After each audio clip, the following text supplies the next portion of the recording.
Chapter 1691 Satu kali duduk selama 10.000 tahun. Sarang burung Phoenix raksasa melayang di alam semesta. Sarang itu diselimuti kabut dan penuh tekanan. Sebuah suara yang jelas namun berwibawa bergema di dalamnya. Sudahkah Anda menemukan Jenderal Dewa Pertama? Permaisuri, kami belum menemukannya. Kami sudah pergi ke kampung halamannya untuk melihat apakah ada jejaknya di sana. Namun, makamnya kosong. Seseorang berlutut dan melaporkan. Apakah dunia bawah menggali mayatnya? Atau mungkin dia sudah berubah menjadi Dao? Suara wanita itu sedikit lelah. Setelah pertempuran dengan penebang kayu, dia telah memulihkan diri selama bertahun-tahun. Cedera daunnya belum pulih. Orang di bawah ini melaporkan dengan serius, dunia bawah sudah punah di sana dan sepertinya sangat menakutkan. Selain itu, keturunannya semua masih hidup dan sehat. Kami menemukan bahwa tangan tak terlihat pernah melindungi ras dan membunuh Kaisar Semu. Itu berarti dia mungkin masih hidup dan tidur sampai sekarang. Permaisuri surga abadi merenung. Di sarang burung Phoenix, dua singgasana lainnya diduduki oleh Jenderal Dewa Matahari Bulan dan Jenderal Dewa Kuntian. Mereka telah pulih sedikit dan bahkan lebih kuat dari 20 tahun yang lalu. Kejayaan era kuno muncul kembali. Jenderal Ilahi Pertama memiliki gelar Kaisar Kuno. Jika bukan karena Kaisar Surgawi mencapai Dao, memerintah dunia dan menekan banyak sekali Dao, dia mungkin telah mengambil langkah itu. Jenderal Dewa Matahari Bulan berkata. Menurut pendapatnya, bahkan jika mereka semua telah meninggal, Jenderal Ilahi Pertama seharusnya tidak meninggal dengan tenang. Dia memahami orang itu dengan sangat baik, jadi bagaimana dia bisa rela? Orang ini pasti akan mengambil risiko dan mengambil langkah itu. Entah itu sukses atau gagal, itu akan mengguncang dunia. Ya, Jenderal Ilahi Pertama terlalu kuat. Ada juga rumor bahwa setelah dia mengasingkan diri, dia mungkin terlahir kembali dan mengalami transformasi yang tidak bisa dipahami. Dia ingin melawan Kaisar Surgawi. Jenderal Kuntian Divine berkata. Mereka semua menduga bahwa Jenderal Ilahi Pertama mungkin masih hidup. Bahkan Kaisar Surga yang abadi tidak bisa sepenuhnya membayangi orang seperti itu. Tidak mungkin baginya untuk mati dengan kematian biasa. Itu karena dia terlalu kuat. Pancarannya gemilang dan tak tertandingi. Dibandingkan dengannya, matahari bagaikan kunang-kunang. Di era itu, dia adalah dewa nomor satu di bawah Kaisar Surga abadi. Ketika dia pergi mengasingkan diri, dia masih memiliki setengah dari umurnya yang tersisa. Dia belum melewati masa jayanya. Dia memiliki waktu, energi, dan kemampuan untuk bertaruh dalam hidup. Permaisuri surga abadi menghela nafas dan tidak mengatakan apa-apa. Jenderal Kuntian merasakan sesuatu dan segera berhenti berbicara. Karena mereka adalah orang-orang dari zaman itu, mereka telah mendengar beberapa legenda. Permaisuri surga tampaknya memiliki masa lalu dengan Jenderal Dewa Pertama. Hanya saja salah satu dari mereka menjadi permaisuri, dan yang lainnya menjadi Jenderal Pertama yang saleh.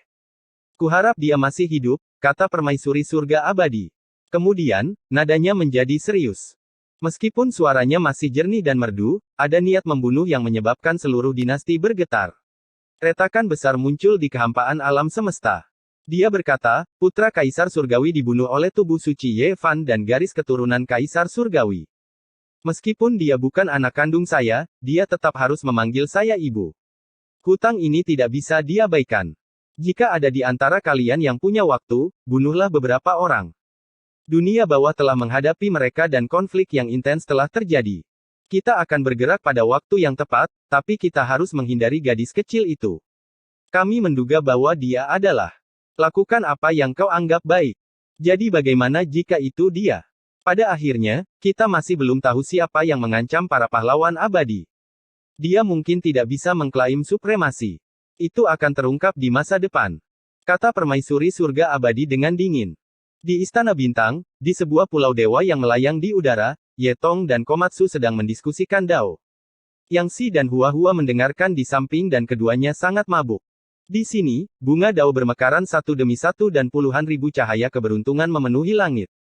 Semua orang menghela nafas dalam kekaguman. Kedua orang jenius ini benar-benar menantang surga. Meskipun jalan yang mereka tempuh berbeda, namun Dao yang agung adalah yang paling sederhana. Jalan yang berbeda mengarah ke tujuan yang sama. Domain-domain yang paling atas pada akhirnya akan beresonansi dan menyatu menuju satu titik. Saya harus menemukan kesempatan untuk menyeberangi kesengsaraan. Jika tidak, saya tidak akan layak menjadi paman senior, kata Pang Bo. Ketika Kaisar Hitam mendengar ini, dia sangat berkulit tebal dan dengan acuh tak acuh berkata, apa yang terburu-buru? Tidakkah Anda melihat betapa mantapnya Patriark Wencang? Dia hanya akan mempertimbangkan untuk memutuskan daunnya 500 tahun kemudian. Fondasinya benar-benar kokoh. Malam ini, saya akan mentraktir semua orang dengan hotpot daging anjing. Zhang Wencang yang diejek bukanlah orang yang bisa diintimidasi dengan mudah. Dia tersenyum dan mengundang orang-orang di Istana Bintang. Baiklah, kami pasti akan datang. Jawab kelompok itu. Go. Di Pulau Dewa, Komatsu tiba-tiba merasakan sesuatu. Dia mengerutkan kening dan berbalik untuk melihat Gu Xin. Naluri senior Gu masih ada. Seperti yang diharapkan dari seorang ahli yang tak tertandingi yang bisa bertarung melawan Kaisar Azure. Dia merasakan bahwa seorang ahli tertinggi sedang melihat ke Istana Bintang, kata Komatsu. Ye Tong mengangguk dan berkata, benar, sosok yang menakutkan telah tiba. Masih ada orang yang berani mengingini Istana Bintang. Ayo bunuh jalan keluar kita. Kata Yang Si. Dia adalah orang gila yang haus akan pertempuran. Sekarang setelah garis keturunan sucinya terbangun, dia dipenuhi dengan kebanggaan. Dia tidak pernah takut akan tantangan. Kaisar Hitam dan yang lainnya terbang mendekat. Dengan lambaian tangannya, mereka membawa Gu Xin bersama mereka. Setelah itu, ruang di sana robek tanpa suara, terbuka dengan formasi papan catur, dan mereka segera memasuki medan perang di kejauhan. Boom! Pada hari ini, pertempuran besar meletus di luar Istana Bintang. Pakar tak dikenal dari dunia bawah sangat menakutkan, tetapi pada akhirnya, tubuhnya meledak. Dia dipojokkan oleh murid pupil Ye Fan. Pada saat yang sama, Gu Xin menyerang, tetapi dia tidak menargetkan orang-orang dari dunia bawah. Sebaliknya, dia menekan telapak tangannya ke arah angkasa di sana dan menghancurkan wilayah bintang. Apa? Kun Tian terluka. Budak perang berambut putih dari pengadilan surgawi sebenarnya sangat kuat.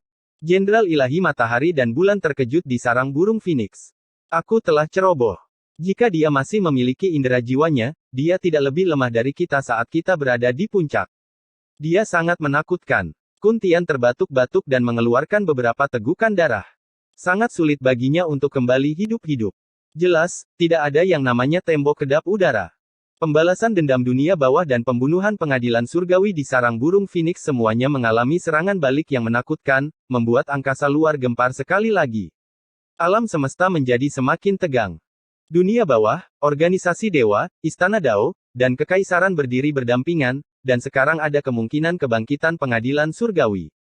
5 organisasi besar menyelimuti seluruh alam semesta, mengisinya dengan terlalu banyak variabel. Ini adalah periode waktu yang istimewa. Rasanya sangat berat, seolah-olah badai akan segera datang dan ini adalah saat-saat damai sebelum badai.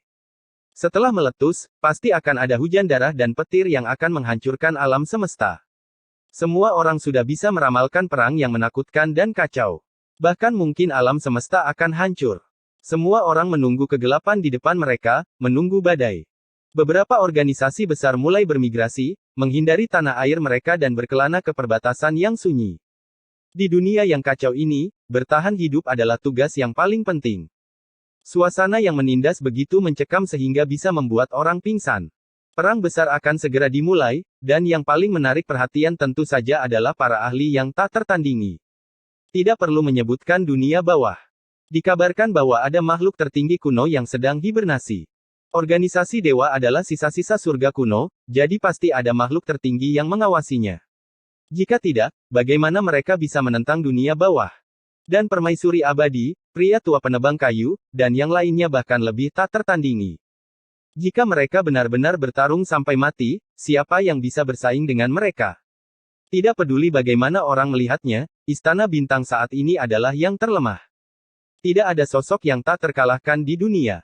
Prestasi besar Ye Fan berada dalam jangkauan. Begitu dia mencapai langkah itu, tidak akan menjadi masalah baginya untuk menyapu dunia, tetapi apakah dia masih punya waktu? Bagaimanapun, Gu Xinjiao sudah lama meninggal. Tubuh fisik pasti tidak akan bisa melawan seseorang yang akan menjadi Taois. 4 organisasi kolosal lainnya semuanya adalah ahli yang tak tertandingi. Jika mereka benar-benar ingin bergerak, siapa yang akan memberinya waktu? Mereka pasti akan menyerang seperti guntur dan melancarkan serangan untuk membunuhnya. Perang besar akan segera dimulai, dan yang paling menarik perhatian pasti adalah pertempuran besar antara para ahli yang tak tertandingi. Di mana Ye Fan? Apakah dia masih bisa mencapai prestasi besar pada waktunya? Semua kekuatan besar di alam semesta berspekulasi dan memperhatikan. Ini adalah era yang legendaris, dan tidak dapat dihindari bahwa langit akan terkoyak. Di kedalaman alam semesta, Yevan mengeluarkan raungan panjang. Dia berkultivasi di sepanjang jalan dan melakukan perjalanan melintasi langit. Dia mengamati matahari, bulan, gunung, dan sungai, memahami hukum alam, dan memahami misteri segala sesuatu pada awalnya.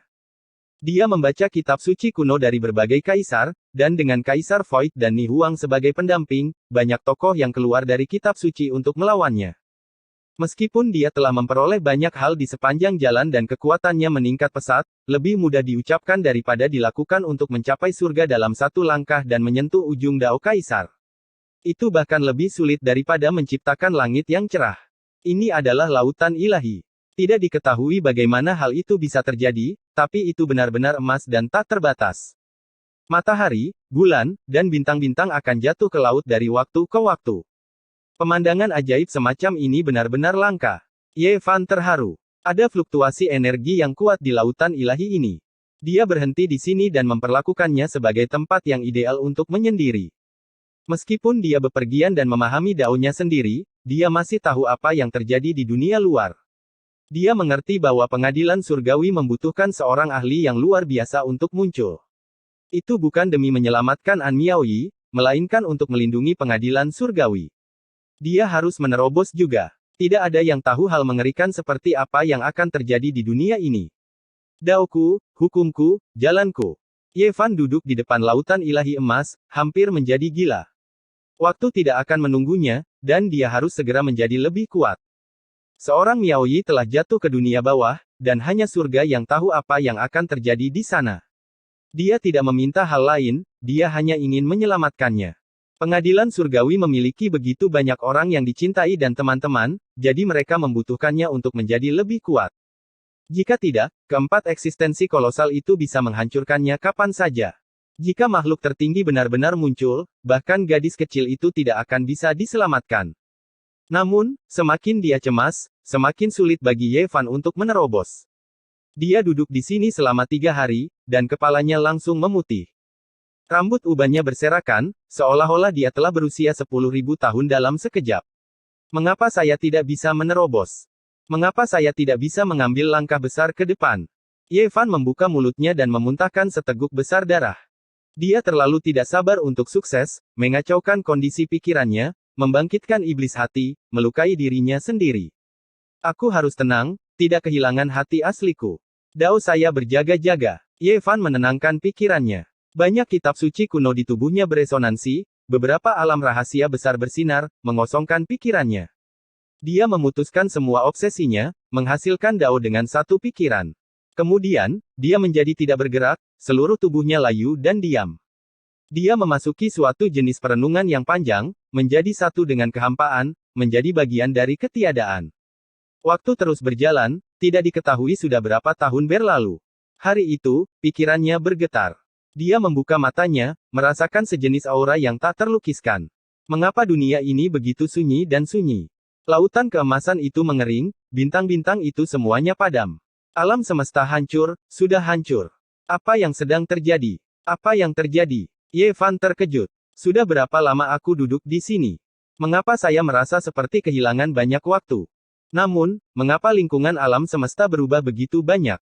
Dia mengulurkan tangannya, melihat ada kerutan di atasnya, dagingnya tidak lagi berkilau, kurang berkilau. Yevan bangkit. Dia bergerak melalui kehampaan, dan kemudian sebuah cermin yang berharga muncul, memantulkan penampilannya yang sebenarnya. Rambut putih bertebaran di bahunya, perjalanan waktu mengukir goresan demi goresan di wajahnya. Dia tidak lagi muda, sudah menua. Ada kekuatan seperti lautan di dalam tubuhnya, yang mampu menahan langit biru yang tak berujung, mampu bertarung dalam pertempuran yang menentukan melawan makhluk-makhluk tertinggi, Dao yang menutupi langit. Namun, sudah berapa tahun yang telah berlalu? Bagaimana bisa seperti ini? Chapter 1692 Kesedihan. Waktu berlalu, dan tahun-tahun menjadi lebih kuat. Semua yang dilihatnya hancur. Apa yang telah terjadi? Tubuh Yevan menjadi dingin. Sudah berapa tahun dia hilang? Apakah ini masih dia? Rambut putih orang di cermin perunggu itu berserakan. Meskipun tubuhnya masih lurus sempurna, ada banyak jejak waktu yang tersisa di wajahnya. Dia tidak lagi muda. Bahkan tubuh dewanya pun telah menua. Betapa menakutkannya periode waktu ini. Dia telah kehilangan itu. Aku tidak percaya. Ye Fan percaya bahwa ini adalah mimpi dan bukan adegan nyata. Jika tidak, itu akan terlalu menakutkan. Dunia ini sangat luas dan tak terbatas. Tubuh ilahi telah berusia 10.000 tahun. Siapa lagi yang bisa dia lihat di dunia ini? Jari tangan kanannya meluncur di pergelangan tangan kirinya. Darah mengalir dan rasa sakit menyebar ke seluruh tubuhnya. Ini bukanlah sebuah mimpi. Semuanya nyata. Roh primordial Ye Fan meninggalkan tubuhnya. Sosok emas seukuran kepalan tangan itu langsung menerobos penghalang ruang dan waktu. Dia menatap ke dalam kehampaan alam semesta yang tak terbatas. Semua yang dia lihat adalah kehancuran dan kehancuran. Alam semesta yang dingin itu seakan-akan telah mati. Tidak ada yang tersisa. Tidak ada yang bisa dilihat. Bintang-bintang selamanya redup dan benar-benar padam. Dia tidak tahu pertempuran mengerikan seperti apa yang telah terjadi dalam 10.000 tahun ini. Alam semesta benar-benar telah menjadi seperti ini. Hati Ye Fan sangat kesakitan. Dia masih tidak bisa mempercayai hasil ini. Bagaimana bisa seperti ini? Bagaimana bisa seperti ini? Ini tak terbayangkan. Melihat wajah keriput pria tua itu di cermin, jantungnya berdebar. Jika bertahun-tahun telah berlalu, maka semua keluarga dan teman-temannya tidak akan ada lagi di sini. Bahkan anak perempuannya yang menggemaskan yang baru saja lahir dan berusia tidak lebih dari 1 tahun akan lama kembali ke bumi kuning. Jika ini nyata, dia merasa tercekik. Si ungu kecil yang lembut dan si kecil yang berusia 1 tahun suka menempel padanya. Namun, mereka tidak tinggal di sisinya untuk waktu yang lama. Mereka selalu berpisah, dan sekarang inilah hasilnya. Ye Fan mengaum panjang. Dia tidak bisa menerima ini. Dia melihat ke lautan dewa emas yang akan mengering dan menghilang. Dia melompat ke langit dan melintasi galaksi, bergegas menuju bekas pengadilan surgawi. Ye Fan terus-menerus mengatakan pada dirinya sendiri bahwa ini adalah ilusi dan tidak nyata. Namun, rasa sakit di tubuhnya dan dinginnya roh primordialnya membuktikan bahwa ini bukanlah mimpi. Dia ingin menjadi gila. Bagaimana ini bisa terjadi? Aku tidak bisa menerima ini. Dia melintasi langit berbintang. Dengan setiap langkah yang dia ambil, sebuah bintang akan menghilang di bawah kakinya. Jenis dao dan sihir ini begitu kuat sehingga satu pikiran bisa menghancurkan seluruh dunia. Namun, dia sama sekali tidak merasa bahagia. Sepanjang jalan, yang dia lihat hanyalah reruntuhan. Tidak ada satupun langit berbintang yang utuh. Banyak bintang yang hancur, dan debu kosmik beterbangan.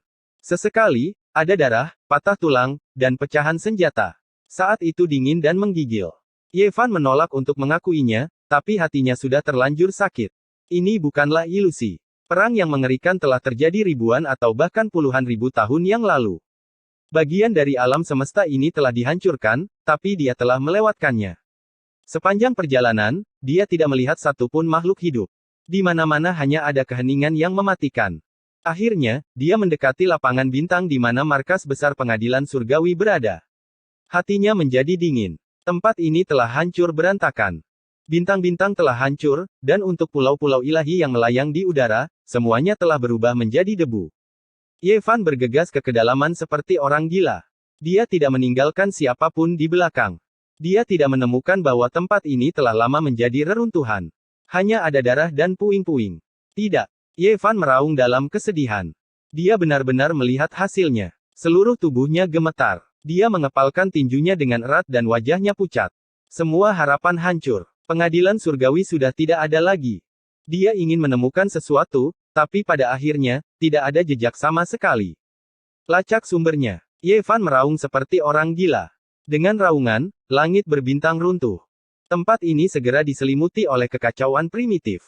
Dia melihat banyak pemandangan yang rusak dan teriakan perang mengguncang langit. Tentara dan jenderal surgawi menyerbu dan keluar dari pengepungan. Pasukan Roh Yin menyerang, dan darah mengalir seperti sungai. Ada juga sarang burung phoenix besar yang melayang di atas. Cahaya yang menyapu ke bawah menyebabkan para jenderal surgawi jatuh dalam jumlah besar. Aku akan mempertaruhkan semuanya untuk melawanmu. Dengan raungan panjang, Pang Bo melayang ke langit. Rambutnya acak-acakan, dan tekanan kuat dari Kaisar Semu menghancurkan langit berbintang. Namun, yang menunggunya adalah sebuah tangan yang besar dan tanpa ampun. Ke arah dunia bawah, sebuah eksistensi yang diselimuti kabut hitam, seperti kaisar kuno, dengan paksa menamparkan. Puff. Hanya ada warna merah yang tersisa di langit. Darah menghujani, dan Pang Bo menghilang selamanya. Dia terlihat baru berumur beberapa tahun dan tidak pernah tumbuh dewasa sama sekali. Dia masih sangat muda, dan wajahnya penuh dengan air mata. Hanya beberapa tahun setelah aku pergi. Wajah Ye Fan sudah penuh dengan air mata. Apakah Pang Bo pergi begitu saja? Seluruh tubuhnya gemetar. Ah! Li Tian dan Yan Yixi meraung dengan marah. Mereka melawan langit, dan tungku dewi di tangan mereka memancarkan cahaya yang menyala-nyala. Sebuah matahari terbang keluar darinya, dan 9 burung phoenix menari di udara. Mereka berubah menjadi api yang meluap dan melesat ke langit. Mereka bertarung dengan mempertaruhkan nyawa mereka, tidak mau menerima akhir seperti itu. Mereka bertempur dengan segala yang mereka miliki, membuang hidup dan mati. Namun, itu tidak ada gunanya. Sosok yang diselimuti kabut hitam di kejauhan meledak dengan kepalan tangan, dan telapak tangan hitam legam itu langsung menamparkan tungku ilahi. Kaca. Tungku Dewi hancur. Bahkan jika itu disempurnakan secara pribadi oleh Kaisar Agung, itu tetap tidak berguna. Pada saat ini, itu berubah menjadi ratusan fragmen, terbang ke segala arah, tidak dapat melukai orang itu sedikit pun. Pada saat yang sama, Li Tian dan Yan Yixi sama-sama berteriak dengan sedih. Tangan hitam itu menekan ke bawah, dan inci demi inci, mereka dihancurkan dari ujung kepala hingga ujung kaki. Daging dan tulang mereka berubah menjadi kabut berdarah, dan mereka terhapus dari dunia ini. Jangan bunuh pamanku. 2 orang lagi telah tiada. Valet kecil berlutut di tanah dan menangis dengan keras. Ini adalah adegan yang tragis. Ye Fan merasa seperti ada pisau yang menancap di hatinya. Dia mengepalkan tinjunya, dan seluruh tubuhnya gemetar. Saudara-saudaranya yang baik telah tewas dalam pertempuran seperti ini. Sudah berapa tahun yang lalu adegan ini terjadi? Mungkin 10.000 tahun yang lalu. Dia meraung dalam kesedihan, dan dia benci karena dia tidak bisa merobek kekosongan dan kembali ke era itu untuk berpartisipasi dalam perang. Ye Fan menggigit mulutnya yang penuh dengan darah, dan jari-jarinya terkepal begitu erat hingga membiru. Seluruh tubuhnya gemetar. Dia pernah mengalami hidup dan mati bersama saudara-saudaranya, dan sekarang dia harus menyaksikan mereka mati 10.000 tahun terpisah. Hatinya sangat kesakitan dan putus asa. Valet kecil menangis dengan keras. Dia berlutut di sana, dan sambil meneriakkan nama-nama yang tidak asing lagi dari Istana Bintang, dia menggunakan tangan kecilnya untuk menggali reruntuhan di pulau itu. Hati Ye Fan bergetar. Ada reruntuhan di samping Little Valet, dan tidak ada jejak Ji Ziyue di sana. Namun, ada sedikit darah dan sepotong pakaian ungu di reruntuhan itu. Ziyue, bagaimana ini bisa terjadi? Wanita yang pernah suka tertawa, wanita yang menunggunya di bawah langit berbintang untuk waktu yang lama, telah pergi begitu saja. Dia tidak melihat pemandangan wanita itu layu. Hanya ada sudut pakaian ungu dan sedikit darah. Ini bahkan lebih kejam daripada melihatnya. Ini adalah akhir yang tragis yang sulit diterima. Kaisar ini akan bertarung habis-habisan denganmu. Seekor anjing hitam besar dengan darah menetes dari mata vertikal di antara alisnya memancarkan aura yang menakutkan saat ia menyerang ke arah dunia bawah. Dan kali ini, tidak hanya sosok yang diselimuti kabut hitam mengulurkan tangan yang besar, bahkan sarang burung phoenix berwarna darah di atas Istana Bintang memiliki tangan yang berkilau dan tembus pandang mengembang, menjangkau dan menyelimuti Kaisar Hitam. Kaisar Hitam pernah mengikuti Kaisar Agung Wuxi, dan dunia bawah dan kekaisaran ingin memperebutkannya. Menangkapnya hidup-hidup adalah pilihan terbaik, dan mungkin mereka bisa mengetahui rahasia Kaisar Agung Wuxi. Kaisar Hitam tersenyum sedih, tapi matanya dipenuhi dengan tekad. Platform formasi yang tak terhitung jumlahnya di sekelilingnya semuanya menyala, terbakar bersama dengan tubuhnya dan melompat dengan ganas. Anak nakal, kamu berhutang padaku embrio dao tubuh suci bawaan. Jika tidak, kelompok monster ini semua akan hancur berkeping-keping. Setelah selesai mengaum, itu meledak di antara 2 tangan besar, dan dengan demikian tirai itu jatuh. Seorang anak dengan tubuh suci. Aku menginginkannya. Suara wanita yang jelas dan mengharukan datang dari sarang burung phoenix. Sebuah tangan putih mengulurkan tangan dan meraih si ungu kecil, yang baru berusia beberapa tahun, ingin membawanya ke dalam genggamannya. Kami membutuhkan garis keturunan dari tubuh suci. Anak ini hanya bisa dikembalikan ke dunia bawah, jawab orang-orang dunia bawah dengan dingin. Aku butuh dia. Wanita di sarang burung phoenix tidak melepaskannya. Untuk menahan buah dao tertinggi wanita itu, bahkan kaisar dunia bawah yang sedang tidur pun dipaksa untuk bangun. Dunia bawah telah membayar begitu banyak, bagaimana kita bisa membiarkan orang lain mengambil rampasan perang? Orang dalam kabut hitam menanggapi dengan dingin. Bukankah kalian menekan tubuh suci? Apakah itu tidak cukup? Tidak cukup. Kedua raksasa itu berdebat. Di Pulau Suci, wajah Little Purple penuh dengan air mata. Dia menangis dengan keras dan dengan susah payah memindahkan puing-puing reruntuhan. Tangan kecilnya berdarah karena gesekan. Dia terus memanggil, "Ibu, kembalilah." Dia ingin bertindak, tapi dia tidak berada di ruang waktu itu. Dia melolong dalam kesedihan, tidak bisa kembali ke masa lalu. Dia hanya bisa melihat dari kejauhan, membenci tapi tak berdaya. Boom! Langit dan bumi meledak. Permaisuri di sarang burung Phoenix dan para raksasa dari dunia bawah memperebutkan si ungu kecil. Mereka berdua ingin membawanya. Ombak yang sangat besar, menghancurkan pulau-pulau dewa yang tak terhitung jumlahnya. Beberapa bintang bahkan meninggalkan lintasan aslinya, meledak, atau retak. Dua orang dengan tubuh yang tidak lengkap merangkak keluar dari reruntuhan. Yang satu tertutupi oleh sinar matahari yang menyilaukan. Dia telah kehilangan bagian bawah tubuhnya sejak lama dan mengalami pendarahan. Itu adalah Ye Tong. Dia melindungi si ungu kecil di belakangnya dan bergegas ke langit. Yang lainnya kehilangan lengan kanannya. Meskipun hatinya pahit, wajahnya tetap damai. Dia menggunakan satu-satunya lengannya untuk menggendong si ungu kecil, membujuknya untuk tidak menangis saat dia bergegas ke kejauhan. Matahari meledak dan hujan cahaya keemasan bertebaran. Ye Tong mengeluarkan raungan yang mengguncang matahari, bulan, sungai, dan gunung. Dia tidak lagi ada. Tubuh Komatsu terbakar. Dia ingin merobek ruang angkasa dan mengirim si ungu kecil ke dalam sehingga dia bisa melarikan diri. Itu sebenarnya adalah kekuatan waktu. Pemuda cantik itu tidak ada bandingannya saat ini, tapi dia tersenyum pahit. Dia tenggelam dalam kobaran api dan menghilang bersama langit dan bumi. Kematian. Tapi bagaimana mungkin dua raksasa di langit membiarkan Little Purple melarikan diri? Ye Fan meraung, air mata mengalir di wajahnya. Ketika dia melihat dua murid yang paling dicintainya, tidak dapat menunjukkan kecemerlangan yang seharusnya mereka miliki, layu begitu saja, air mata mengaburkan matanya. Ada juga si ungu kecil. Dia dulu begitu nakal dan imut, tapi sekarang dia begitu tak berdaya. Dia mengulurkan tangan kecilnya. Apakah dia memanggilnya? Tapi sekarang, dia hanya bisa melihat seperti ini. Setelah 10.000 tahun, hatinya dipenuhi dengan rasa bersalah dan rasa sakit. Saat ini, dia dipenuhi dengan kesedihan, kebencian, dan kegilaan. Chapter 1693 Kehidupan ini. Ye Fan seperti binatang buas yang terluka. Rambut putihnya berantakan, dan matanya berdarah dan menangis. Sahabat-sahabat terbaiknya telah tewas dalam pertempuran, dan murid-murid yang paling dicintainya telah layu. Dan putrinya, dia sangat pintar dan imut. Dia baru berusia beberapa tahun, tapi dia berjuang di sana, dan tidak ada jalan untuk maju. Adapun Ziyue, bahkan setelah menggunakan teknik rahasia untuk melacak sumbernya, dia tidak bisa melihat adegan terakhir. Hanya ada sedikit darah di sisa-sisa, dan sudut gaun ungunya. Dia merasa seperti ada pisau yang menusuk jantungnya, dan air mata mengalir di pipinya. Ye Fan tidak pernah merasa begitu sengsara sebelumnya.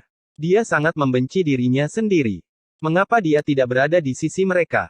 Dia dipisahkan oleh seluruh generasi.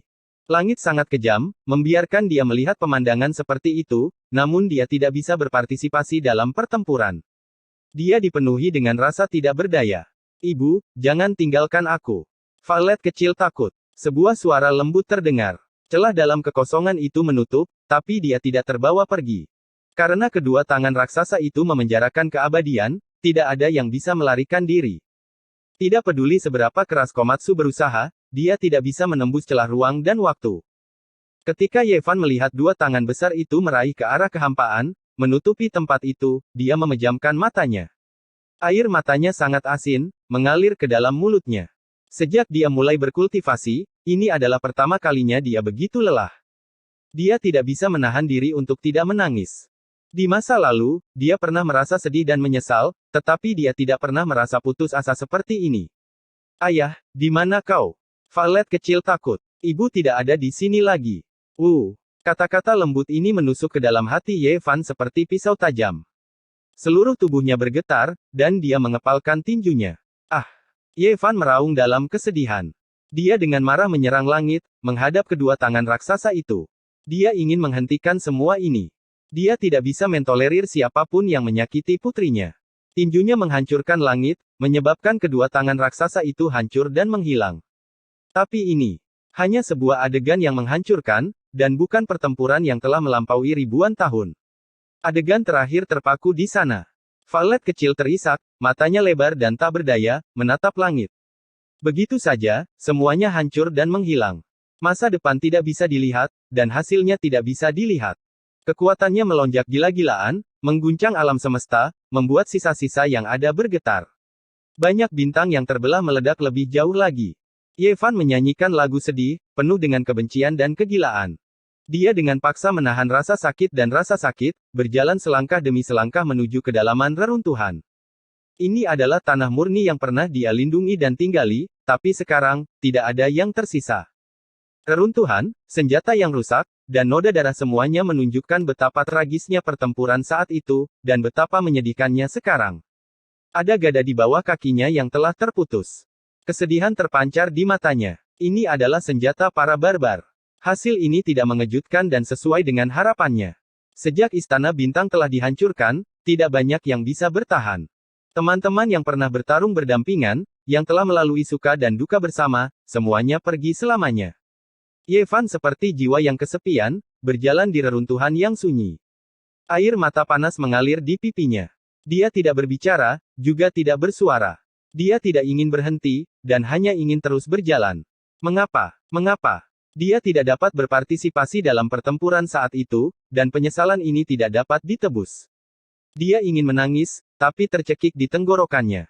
Dia ingin mengaum, tetapi ketika dia membuka mulutnya, suaranya sangat serak. Pada saat ini, dia hanya bisa melihat reruntuhan, dalam diam menahan rasa sakit seolah-olah jantungnya diiris oleh pisau.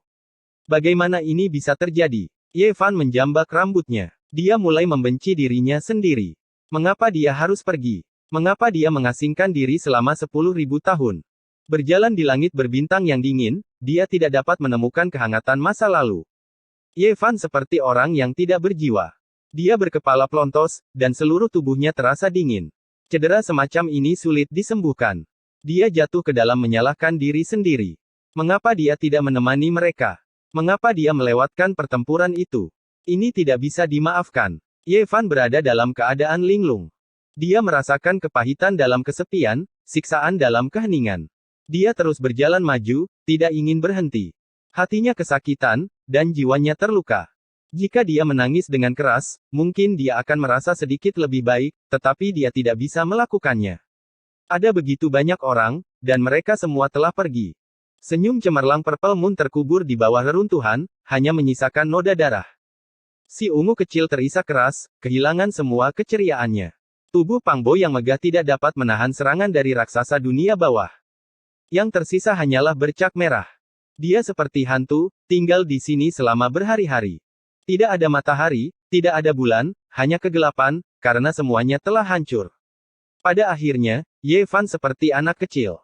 Dia berlutut di sini dan menangis dengan keras. Dia tidak lagi muda. Rambut putihnya berserakan, dan keriputnya seperti bekas luka pisau. Waktu telah meninggalkan bekas luka yang tak terhapuskan di tubuhnya. Dia duduk di sini selama 10.000 tahun, dan ketika dia melihat ke belakang, betapa banyak cinta, benci, kesedihan, kegembiraan, dan kebencian yang telah dilemparkan ke dalam sungai waktu. Bagaimana dia bisa menerima ini? Bagaimana dia bisa menanggung ini? Ye Fan mengangkat kepalanya ke langit dan melolong dalam kesedihan. Dia seperti serigala yang sendirian, melolong sendirian dalam kehancuran berwarna darah ini. Rambut putihnya bersiul dengan gila, kesedihan yang tak berujung, kesedihan yang tak berujung. Kesedihan macam apa ini? Setelah berpisah di masa lalu, mereka tidak akan pernah bisa bertemu lagi. Mereka hanya bisa menyaksikan melalui ruang dan waktu saat tirai darah jatuh, tidak berdaya untuk melakukan apapun. Ye Fan duduk di sini sendirian selama berhari-hari. Tidak ada air mata, tidak ada kata-kata. Hanya setelah beberapa hari dia berdiri. Dia menggunakan kekuatan sihirnya yang luar biasa untuk memindahkan bintang-bintang dari kedalaman langit berbintang, memurnikannya, memadatkannya menjadi ukuran yang sangat kecil. Kemudian dia menumpuknya, membangun makam bintang di sini, mengubur semuanya di Istana Bintang. Reruntuhan, darah, patah tulang. Dia tidak tahu mana yang milik putrinya, mana yang milik bulan ungu, mana yang milik teman-temannya. Hanya ada rasa sakit yang tak berujung di hatinya. Karena istana surgawi dihancurkan dan semua orang mati bersama dalam pertempuran, maka dia akan membangun makam raksasa sehingga semua orang bisa selamanya dimakamkan bersama di bawah langit berbintang yang tak berujung. Kemudian, Ye Fan dengan tegas berbalik dan berjalan menuju langit berbintang. Dia akan bertarung. Di mana dunia bawah? Di mana sarang burung Phoenix? Darah di tubuh Ye Fan bergemuruh dan niat bertarungnya melonjak. Dia tidak menginginkan apapun selain bertarung melawan langit dan menebus segalanya dari masa lalu. Hanya saja, dia berjalan di bawah langit berbintang, namun dia tidak bisa melihat satu orang pun. Apakah semua makhluk telah mati dalam pertempuran? Banyak bintang kuno yang hancur, termasuk banyak tanah kuno dengan kehidupan yang pernah dia kunjungi sebelumnya. Apakah dia tidak bisa menemukan satu orang pun? Di alam semesta yang tak terbatas dan sistem bintang yang tak berujung ini, hanya ada tempat-tempat yang rusak dan bukan yang lengkap. Dia ingin menemukan dunia bawah dan sarang burung Phoenix untuk membalas dendam, tetapi tidak ada gerbang untuk memasukinya. Akhirnya, dia menemukan sebuah negeri kuno dengan kehidupan, tetapi dia tidak melihat satu pun ahli. Mereka hampir semuanya bisa dianggap sebagai manusia. Apa yang salah dengan dunia ini? Bahkan tidak dapat menemukan satu pun kultivator yang kuat. Ye Fan melintasi langit berbintang untuk mencari tanah kuno di masa lalu, tetapi hampir semuanya telah hancur. Dia merasakan fluktuasi sisa-sisa tingkat Kaisar Agung. Apakah itu perang kegelapan besar lainnya? Bahkan jika dia sesekali menemukan bintang kuno dengan kehidupan, dia tidak bisa melihat orang suci atau orang dari generasi yang sama. Dunia semacam ini sangat asing. Dia sepertinya tidak selaras dengan dunia ini. Wajah tua Ye Fan yang berambut putih dipenuhi dengan kesedihan. Akhir dari sebuah era. Apakah itu berarti era sebelumnya telah menjadi dirinya? Ye Fan mengikuti ingatannya dan maju menuju wilayah yang pernah dikuasai oleh dunia bawah. Setelah perjalanan yang tak berujung, dia melihat kehancuran dan hamparan reruntuhan yang luas. Bahkan tempat ini hancur. Apakah itu gadis kecil yang terbangun? Apakah dia berakhir seperti ini karena pertarungannya dengan Kaisar Dunia Bawah dan makhluk tertinggi kuno lainnya? Mata Ye Fan menyapu. Dia maju ke depan. Bahkan jika dia tidak tahu lokasi pasti dari dunia bawah, dia masih harus menemukan beberapa petunjuk. Kenyataannya melebihi harapannya. Ketika dia memasuki lautan bintang yang pecah, dia melihat hamparan kabut yin yang menyelimuti langit. Ini adalah dunia bawah tanah yang sangat luas. Bintang-bintang seperti kunang-kunang yang akan tenggelam dari waktu ke waktu. Bumi dunia bawah hancur, dan ada gerbang dunia bawah yang runtuh. Sebuah plakat perunggu yang rusak yang dibasahi dengan darah kaisar kuno yang menakutkan, setengahnya tertutup debu. Dua kata, dunia bawah, tertulis di atasnya. Ada di sini, tapi kosong. Setelah melihat pemandangan ini, Ye Fan tidak merasakan kegembiraan atau kegembiraan. Hanya ada kesedihan yang tak berujung. Tidak bisakah dia membalas dendam secara pribadi? Semua teman dan orang yang dicintainya telah meninggal dunia. Apa artinya yang tersisa baginya untuk terus hidup? Yang mendukungnya hanyalah gelombang kesedihan dan kemarahan. Dia ingin membunuh sampai akhir dan menghancurkan dunia bawah dan sarang burung Phoenix. Dia berjalan sendirian, melangkah di atas Underworld Earth, melewatinya. Tempat ini telah menjadi reruntuhan. Dia berjalan menuju langit berbintang lagi, menapaki jalan surgawi. Beberapa dekade kemudian, dia menemukan sarang burung Phoenix, tapi sarang ini telah lama dihancurkan oleh seseorang. Semuanya hilang. Ye Fan tidak merasakan kegembiraan balas dendam. Hanya ada kesedihan yang tak berujung. Berapa banyak peristiwa masa lalu yang bisa dia lupakan. Pada saat ini, seluruh dunia tidak terbatas. Dia tidak dapat menemukan rumah untuk kembali dan merasa sangat kesepian. Mereka semua pergi. Kalian semua meninggalkanku. Ye Fan tertawa sedih. Dia menghadap ke langit. Wajahnya yang sudah tua penuh dengan kepahitan dan rasa sakit. Itu hanya satu pengasingan, tapi itu bahkan lebih buruk dari legenda kuno. 7 hari di dalam gua sudah terasa seperti 1000 tahun di dunia. Pepatah ini masih jauh dari cukup. 10.000 tahun telah berlalu dalam sekejap. Cinta dan kebenciannya, suka dan dukanya, kebencian dan nafsunya, semuanya terkubur di masa lalu. Di dunia ini, tidak ada lagi seorang pun yang dia kenal. Dia pergi ke biduk dan memasuki wilayah terlarang dalam kehidupan. Ye Fan bergegas menuju biduk dan tiba di sini. Sayangnya, itu masih sisa-sisa. Sungai berbintang di sini sudah lama runtuh, dan tidak ada yang bisa dilihat. Dia adalah seorang pengembara yang kesepian. Dia berjalan selama 100 tahun, dan tubuhnya menua dari hari ke hari. Bahkan dunia bawah pun telah lenyap, tapi kutukannya tidak pernah muncul. Dia tidak memiliki tujuan, tanpa masa depan. Sulit untuk melihat teman-teman lamanya dan bahkan musuh-musuhnya pun telah meninggal. Ini adalah hal-hal yang paling dia takuti di lubuk hatinya. Sekarang, hal itu benar-benar terjadi. Apakah hidupku akan berakhir di sini? Ye Fan sudah benar-benar putus asa. Dia merasa tidak ada artinya hidup lagi. Aku tidak bisa menerima ini. Aku bahkan tidak bisa melindungi Little Purple. Aku bahkan tidak bisa melindungi teman baik dan istriku. Orang macam apa aku ini? Ye Fan meraung. Dia awalnya sudah bingung. Matanya awalnya tidak bernyawa, tetapi pada saat ini, matanya tiba-tiba menjadi ganas. Mereka berkedip-kedip dengan seberkas cahaya yang bisa membakar 9 langit. Hidupku seharusnya tidak berakhir di sini. Anak-anakku, teman-temanku, mereka tidak boleh mati seperti ini. Saya ingin menerobos keabadian, akhir dari umur panjang, dan meminta penjelasan dari langit. N. Chapter 1694 Suatu periode waktu. Ye Fan tidak dapat menerima ini, merasa sulit untuk menerima kenyataan ini. Bagaimana dia bisa melupakan tahun-tahun itu? Saudara-saudara yang mempertaruhkan hidup dan mati bersama, darah dan keringat mereka mengering, melawan biduk berdampingan, menaiki jalan menuju surga, mereka yang menjalani hidup dan mati bersama, membangun pengadilan surgawi, namun sekarang, mereka meninggalkannya satu demi satu, 10.000 tahun memisahkan mereka. Bagaimana dia bisa membiarkan ini terjadi? Purple kecil masih belum tumbuh dewasa, dia masih imut, muda dan lemah, namun dia layu begitu cepat. Ada juga Purple Moon, dia terlalu banyak mengecewakannya. Bahkan sebelum kematiannya, hanya sudut pakaiannya yang bisa dilihat, bercak darah yang menutupi reruntuhan. Kehidupan yang seharusnya tidak layu, wajah yang penuh dengan kehidupan, menghilang begitu saja, lenyap. Cahaya di mata Ye Fan seperti dua pedang tajam. Semangat juangnya membara seperti nyala api, ingin membuat langit runtuh, membuat bumi meledak. Dia akan meminta langit di atas di jalan umur panjang. Aku akan menghancurkan yang abadi, membalikkan masa lalu dan masa kini, berubah menjadi dunia, membalikkan segalanya. Meskipun dia sudah tua, merasa bahwa energi darahnya kurang, dia masih memiliki keyakinan seperti ini. Dia sudah berdiri setinggi ini, jika dia mengambil satu langkah lagi ke depan, dia akan mencapai level berikutnya, dia akan bisa mengendalikan segalanya. Ye Fan mengurangi semua ombak besar, menekan suasana hati sentimentalnya, membuat dirinya tenang dan tegas, penuh semangat juang. Siapa yang bisa melawan saya?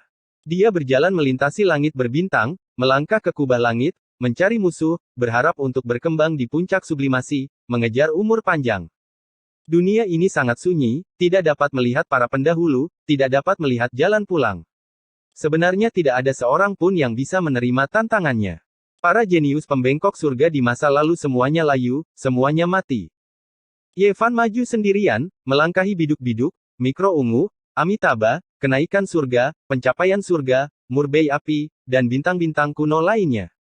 Mereka semua hancur, semuanya menjadi debu sejarah. Bahkan bumi sudah lama tidak ada lagi, hancur menjadi abu. Ye Fan menaiki jalan menuju surga, tiba di depan Imperial Pass, melangkah masuk. Bahkan tempat ini telah hancur, semua istana menjadi jejak. Tetua pemotong kayu dan istana Dao terhapus di bawah langit sejarah. Seluruh dunia tak terbatas, tidak ada satu pun lawan yang bisa ditemukan. Dunia masa lalu berkembang pesat, tapi sekarang, malah menjadi suram, kehilangan semua kejayaannya, menjadi debu sejarah. Kamu bahkan tidak bisa menemukan lawan. Seperti yang dia duga, organisasi dewa sudah tidak ada lagi. 10.000 tahun telah berlalu, dan terlalu banyak hal yang telah berubah.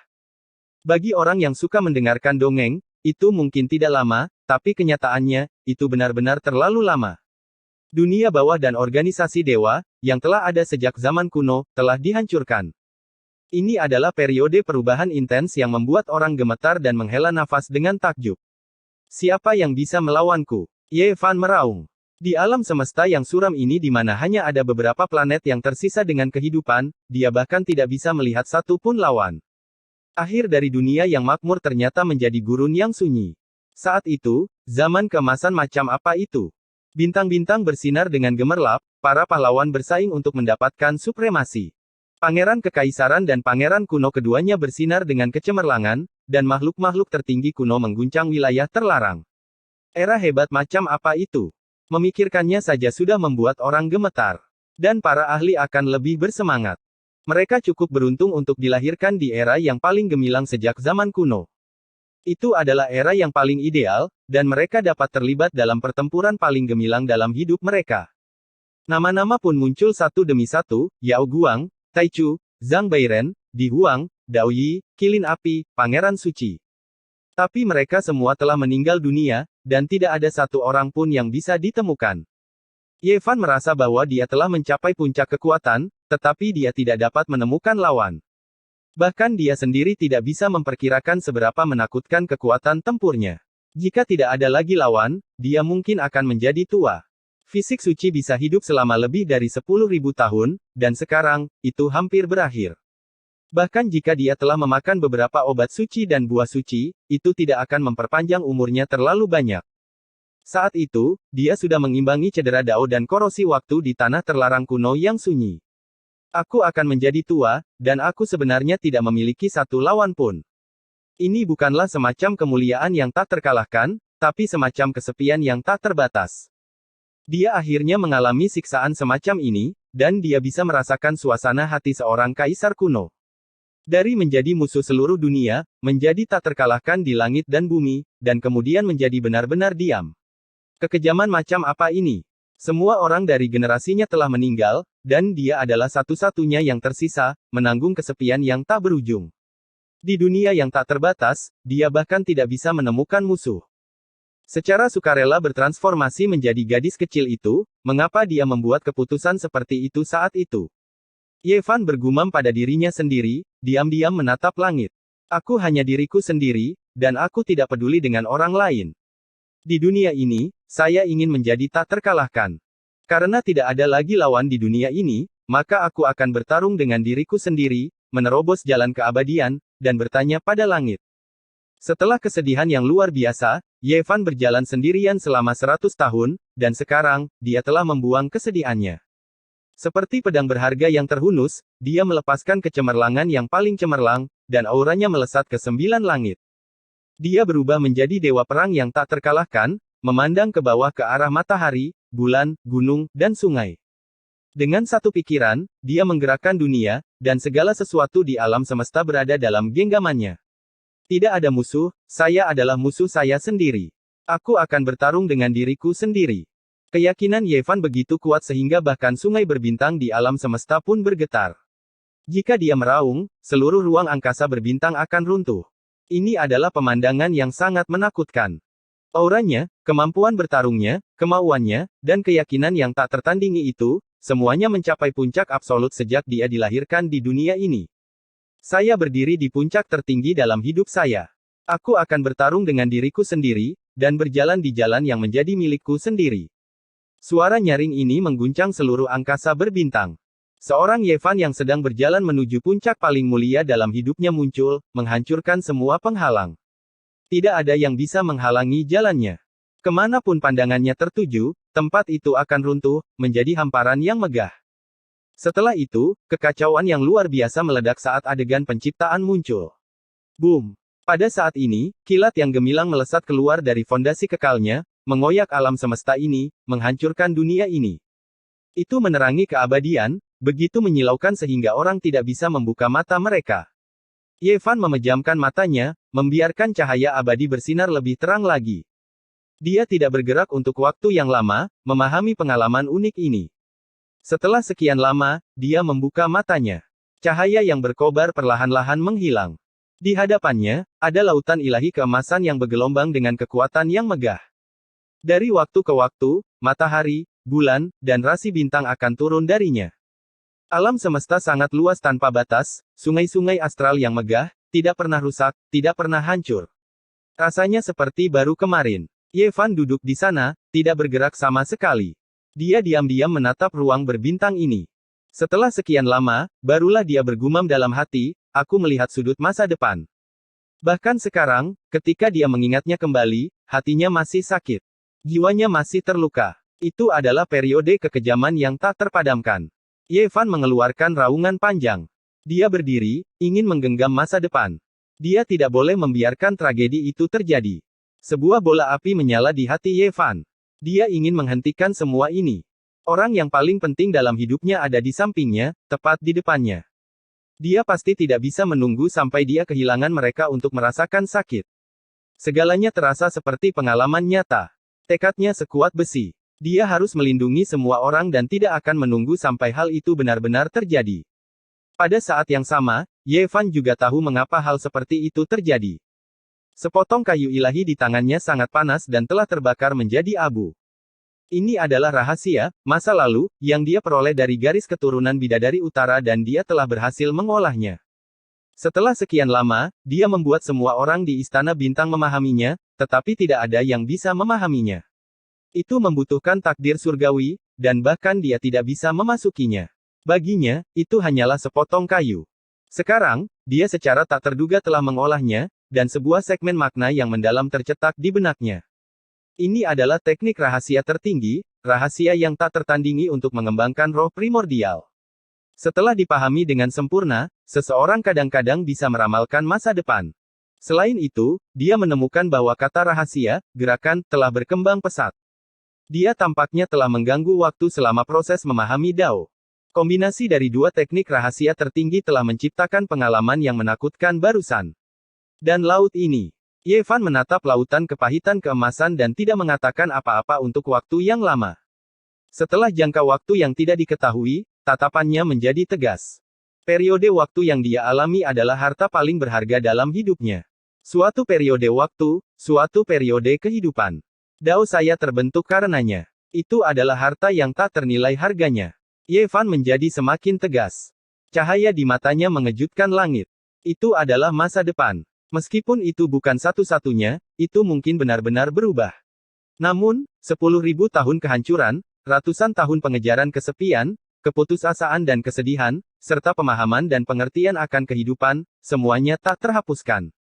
Mengalami suatu periode waktu dan memahami periode masa depan, ini adalah kehidupan 10.000 tahun. Ini melampaui nilai kitab suci kuno. Ini mungkin harta terbesar yang dia peroleh di jalan kultivasi. Tak tertandingi di zaman sekarang. Rambutnya seputih salju, tetapi tidak ada kerutan di wajahnya. Dia masih muda, dan masih ada waktu. Masih ada waktu. Ye Fan mengembangkan Dao dan metodenya sendiri. Periode pengalaman itu terlalu penting. Itu membuatnya sedih, membuatnya pahit, membuatnya suram. Bahkan sekarang, ketika dia mengingatnya kembali, dia masih merasakan gelombang kesedihan. Hal ini juga memberinya perasaan yang mendalam dan pemahaman yang tak berkesudahan. Kesengsaraan surgawi meretas, lautan petir menenggelamkan tempat ini. Ye Fan tidak merasa takut sedikit pun. Setelah mengalami kesengsaraan besar selama 10.000 tahun, apalagi yang perlu ditakutkan dalam hidup ini? Dia masih hidup. Orang yang dicintainya dan teman-temannya masih hidup. Ini sudah cukup. Dia bergegas menuju langit, tinjunya menghantam ke atas. Sebuah kekuatan tunggal melewati 3 lapisan lautan kesengsaraan, menghantam ruang hampa udara. Kesengsaraan Ye Fan bukan hanya satu, tapi 3 kesengsaraan Kaisar Semu. Meskipun waktu kultivasinya tidak terlalu lama, akumulasinya cukup dalam. Seolah-olah dia benar-benar mengalami pasang surut selama 10.000 tahun. Dari lapisan ketiga Kaisar Semu, dia menerobos sampai ke lapisan ke-6. Dia berada di puncak dunia ini. Cahaya petir tidak ada habisnya. Domain abadi yang luas menekannya, mengelilinginya. Ini bukan masalah besar. Semua orang masih hidup. Jadi bagaimana jika ketiga kesengsaraan itu tumpang tindih? Saya pasti akan berhasil melewatinya. Keyakinan Ye Fan sangat kuat.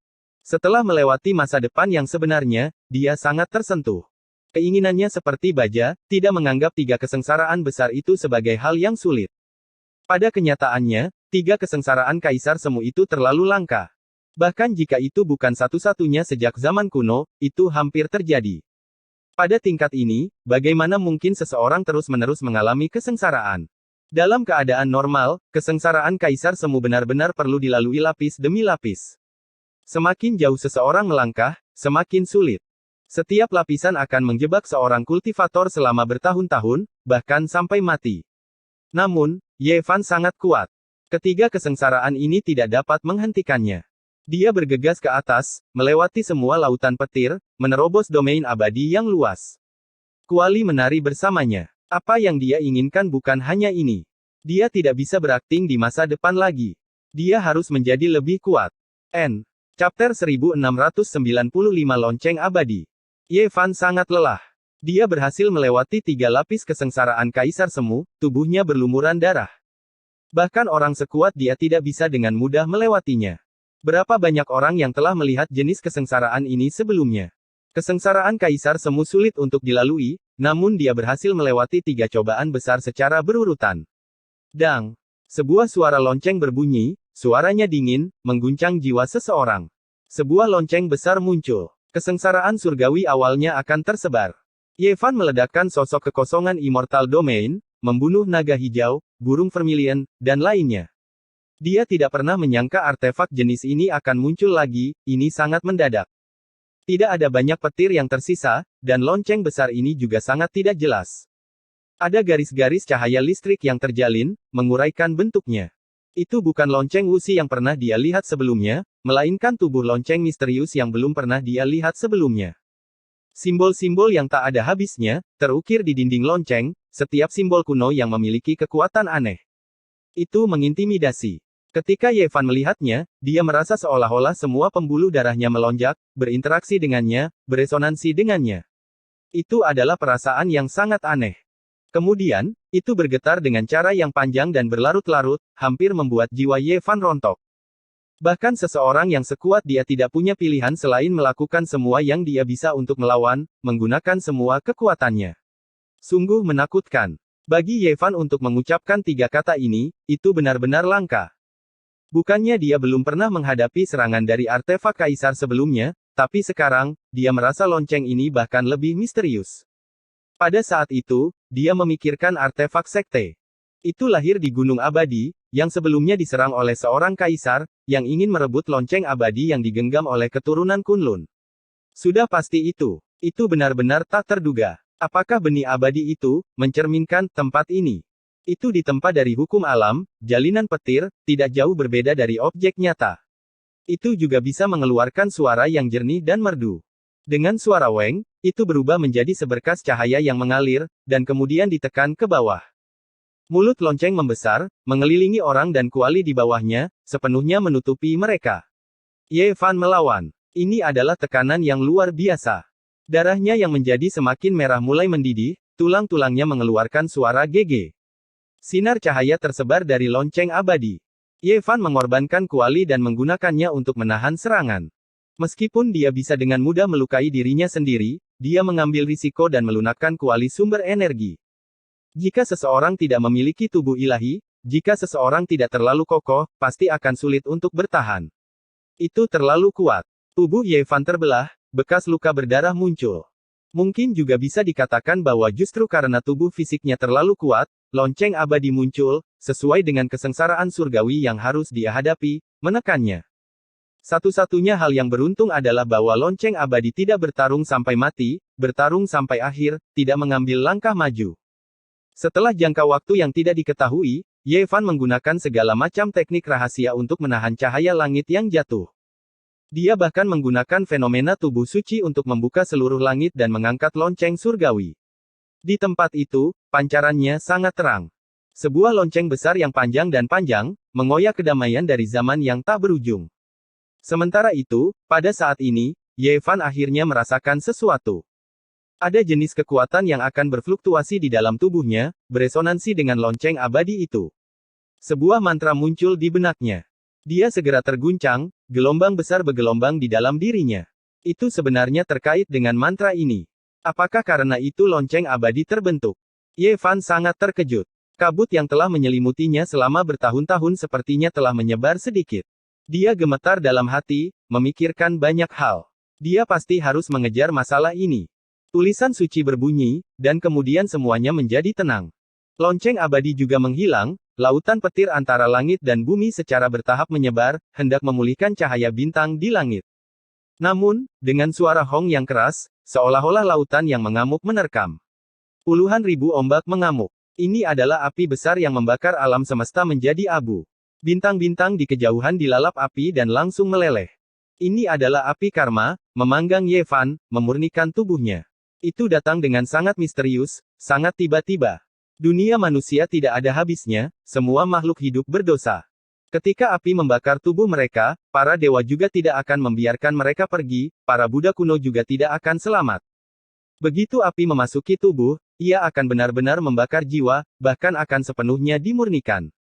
Kali ini, api karma sedikit berbeda dengan api karma di dunia. Ini adalah api esensi api karma 10.000 dao, yang paling menakutkan. Semua jenis kejahatan besar di surga berubah menjadi api, berkumpul bersama untuk membakar tubuh Ye Fan. Saat itu, ketika Sakyamuni menjadi kaisar semu, menempa tubuhnya, dia pernah membakar tulang-tulangnya, meninggalkan tulang mahkota Buddha yang mendarat di tangan Hua-Hua. Ye Fan duduk, mengambil inisiatif untuk menarik api karma ke tubuhnya, menempa jiwanya. Ini bukanlah sesuatu yang berani dilakukan oleh orang biasa, namun dia mengambil risiko. Karena dia ingin menjadi yang terkuat, semuanya harus dilakukan dengan standar yang tak terbayangkan, dalam persiapan untuk pertempuran besar di masa depan.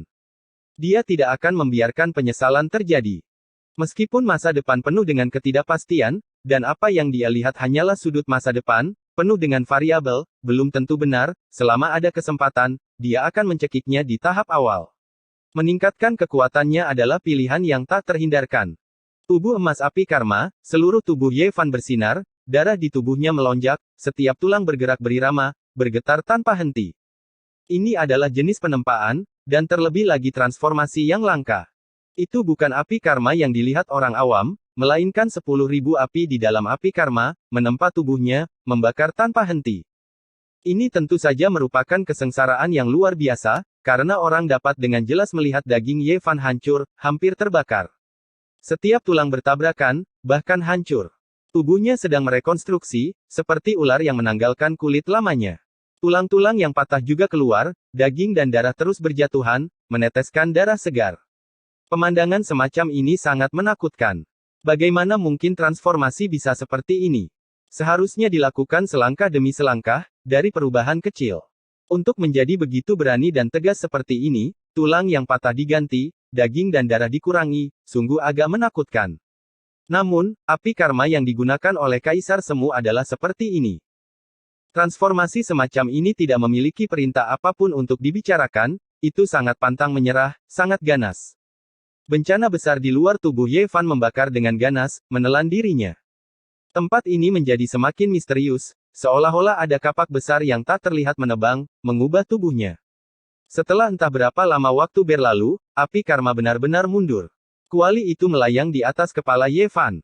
Dia membuka matanya, tajam seperti kilat, dan berdiri. Ada banyak patahan tulang di bawah kakinya. Itu adalah tulang-tulang sisa yang telah diperas setelah terlahir kembali, itu agak menakutkan. Lapisan ketiga dari kesengsaraan surgawi berakhir, dan dia telah menyelesaikan kemajuannya. Tubuh fisik dan kesadarannya sangat menakutkan, mencapai tingkat yang mengejutkan. Mulai hari ini dan seterusnya, dia dapat dianggap sebagai salah satu yang terkuat di alam semesta, melampaui lawan-lawannya di masa lalu. Banyak orang dalam kehidupan ini akan merasa sulit untuk bersaing dengannya, dan mungkin mereka hanya bisa menggunakan waktu untuk menebusnya untuk mengejar ketinggalan. Ye Fan menelan dan minum seperti ikan paus, menyerap esensi alam semesta untuk mengisi kembali tubuhnya yang kosong setelah kesengsaraan. Yang mengejutkan adalah bahwa lautan emas kepahitan di bawahnya tidak terluka, bahkan kesengsaraan surgawi yang begitu luas tidak menghancurkannya. Dia menyerap esensi dari segala arah, memicu 10.000 dao di dunia untuk berteriak dalam harmoni. Ye Fan merasakan fluktuasi yang familiar di kedalaman lautan emas. Dia terbang, dan cahaya warna-warni terus-menerus menerkamnya, menyebabkan tubuhnya bergetar hebat. Kemudian, dia menghela napas panjang. Dia akhirnya mengerti di mana ini, bintang leluhur fisik ilahi. Namun, itu telah dihancurkan. Segel di makam bintang leluhur fisik ilahi telah rusak, tetapi tidak ada tubuh, tidak ada tulang, hanya lautan tabu emas yang mengalir keluar dan menenggelamkan tempat ini. Apakah ini kemarahan bintang leluhur fisik ilahi? Ye Fan menghela nafas. Orang saat itu terlalu kuat, lautan kepahitan di dalam makam sebenarnya begitu luas, mengalir deras melalui makam dan menenggelamkan langit berbintang. Sisa dao semacam ini, jejak semacam ini, bisa dikatakan sebagai manifestasi akhir dari setetes darah yang memenuhi lautan bintang. Tidak heran bisa seperti ini. Itu mempengaruhi saya bersama dengan kata rahasia depan dan kata rahasia aksi. Itu adalah warisan garis keturunan, panggilan darah. Tempat ini tidak terlalu berguna bagi Ye Fan, hanya beberapa energi esensi yang belum menghilang memasuki tubuhnya, dan beberapa hukum dao untuk dia renungkan. Tapi sekarang, bagi Kaisar Semu dari lapisan ke-6, itu tidak lagi diperlukan. Itu masih sangat berguna bagi Yang Si. Siapa tahu, dia mungkin memiliki peluang besar di sini. Ye Fan mencari kemana-mana di lautan tabu emas, merasa ada sesuatu yang tertinggal. Namun setelah mencari selama beberapa hari, dia masih tidak menemukan apa-apa. Dia tidak punya waktu untuk disia-siakan, karena masih ada hal penting yang harus dia lakukan. Dia harus mencari lonceng abadi, sehingga dia bisa memiliki kartu truf yang tidak dapat diabaikan oleh siapapun dalam pertempuran di masa depan. Ye Fan pergi, untuk sementara mengakhiri pengasingannya. Dia terbang, berubah menjadi seberkas cahaya waktu yang menakutkan yang merobek kegelapan alam semesta. Itu sangat menakutkan. Dia terus menguji berbagai hal saat dia maju, dan semua aspek tubuhnya meningkat. Kehebatan pertarungannya meningkat dalam jumlah besar, benar-benar menakutkan sampai-sampai hanya sedikit orang di dunia ini yang bisa menandinginya. Selain itu, Ye Fan menemukan dengan terkejut bahwa dia hampir seketika berdiri di domain terlarang dewa. Setelah mencoba berulang kali, dia menemukan bahwa kemungkinan untuk memicunya sangat tinggi. Ada periode waktu ketika dia akan senang jika dia bisa memicunya setiap setengah tahun sekali. Kemudian, ketika dia berada di alam Sage Agung, waktu itu dipersingkat menjadi beberapa hari. Sekarang, dia benar-benar meletus ke langkah ini, dan berhasil memicunya beberapa kali dalam satu hari. Pada saat ini, kepercayaan diri Ye Fan melonjak, dan semangat kepahlawanannya melambung tinggi. Di dunia ini, dia juga bisa dianggap sebagai ahli puncak. Selama makhluk tertinggi tidak muncul, dia, yang akan mencapai tahap kesuksesan besar, bisa bertarung melawan siapapun. Bahkan jika dia tidak bisa menekan beberapa ahli yang tak tertandingi, dia tidak akan pasif seperti di masa lalu. Ye Fan terbang, siluetnya kabur. Rumus baris tak tertandingi di bawah langit, dan tubuhnya mempengaruhi aliran waktu. Satu lompatan tampaknya menjadi keabadian. Sepanjang jalan, Ye Fan mengukir kata-kata dalam kehampaan. Rune itu berkedip dan kemudian memadat menjadi burung dewa emas yang terbang menuju pengadilan surgawi. Ini adalah metode Kaisar Semu di langit ke-6. Meskipun mereka dipisahkan oleh galaksi yang tak terhitung jumlahnya, dia masih bisa menggunakan teknik dewa untuk mengirim pesan. Ini adalah surat yang dia tinggalkan untuk Yang Xi, memintanya untuk mencarinya di planet leluhur fisik suci. Sementara itu, dia terbang langsung menuju jalan kuno, melawan arus. Ini adalah jalur awal dari peti mati penarik 9 naga, dan dia telah keluar dari langit berbintang ini. Beberapa saat kemudian, Ye Fan mendarat di bintang Mars kuno. Ini adalah kekuatannya saat ini. Dia melintasi langit berbintang yang tak berujung dengan satu pikiran dan tiba di tempat tujuan. Untuk pertempuran dalam beberapa tahun, untuk bertahan hidup, untuk melindungi keluarga dan teman-temannya, dan untuk mencegah elegi bergema, dia harus melakukan segala yang mungkin untuk meningkatkan kekuatannya dan fondasi pengadilan surgawi. Dia datang ke sini untuk mencari lonceng surgawi.